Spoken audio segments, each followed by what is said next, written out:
কি বলছে? রাসমঞ্চে যেতে হলে এখানে রেখে হেঁটে যেতে হবে না তো টোটো। ও আচ্ছা আচ্ছা, তাহলে আমরা গ্যারেজ করবো কোনখানটা বলে তো, এইখানে করে দেবো নাকি ভেতরে? ভেতরে? ওই ভেতরে। আচ্ছা, তাহলে তুই দাঁড়া, উঠিস না, একটু দেখে নি। ওকে। পেছন দিকে দেখ, পেছন দিকে,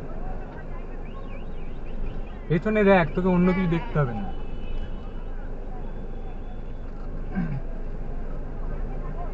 ঘোরানো যাবে না তো এখানে? কি একটা রয়েছে মনে হচ্ছে, ভূতের মতন।